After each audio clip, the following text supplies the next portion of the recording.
back. How did it feel to you to get back out there and especially have a sack on that first drive?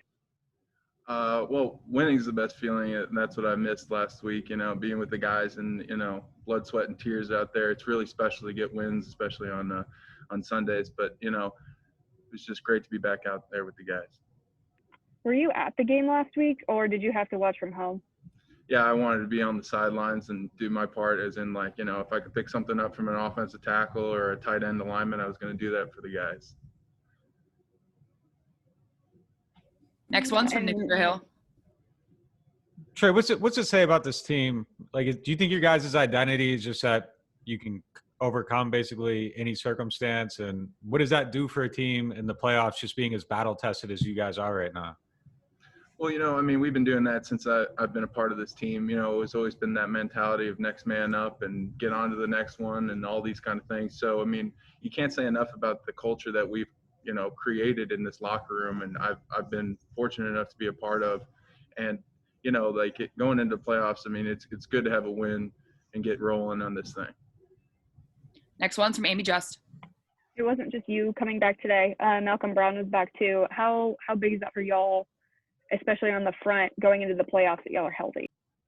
Well, it's just another tool in the toolbox. That's how we are as a D-line. As long as the attack stays at a consistent level and we wear these guys out and get after the quarterback and stop the run up front, that's what makes us special.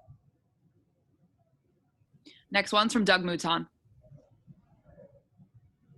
Yeah, hey, Trey, 5 interceptions on defense. That's not – I think the last time the Saints did that was almost 30 years ago. How much fun does it become when it gets like that? You could see guys talking a lot. Just what was it like on the field? This one had to be – Yeah, it was definitely electric, getting after the passer, getting them to throw bad throws, and then the coverage was great because we were getting after the quarterback all night. So, that was one of the keys to victory, and we executed, and you can't say enough about our defense plan and execution.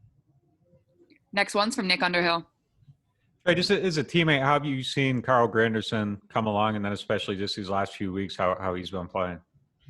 The guy works day in and day out. You don't know it's one of those things where I've been in a similar situation to that, where you don't know what week you're going to be playing or even, wearing a ball cap, and to work week in and week out with not a bone at the end of the, light at the end of the tunnel, I guess, for lack of a better word. It speaks a lot to his character and that he was prepared to win this week and he executed. What's the challenge of that when you don't know when your next snap's going to come?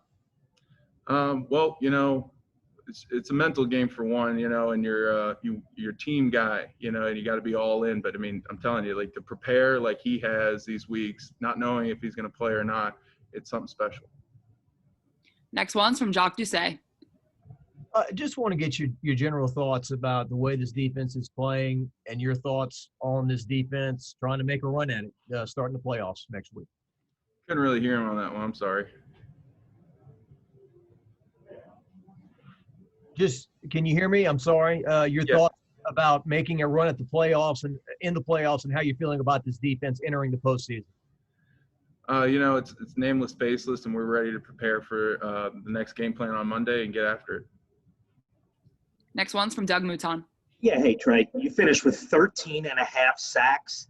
If I had told you that preseason that you were going to get that many, did you think you could put up numbers like that?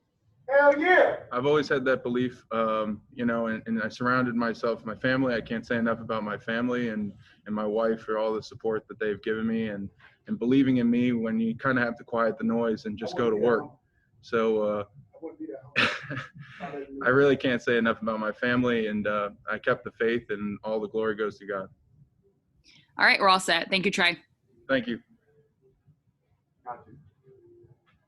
I'm gonna brag for you. I appreciate that. Are you leading the league now?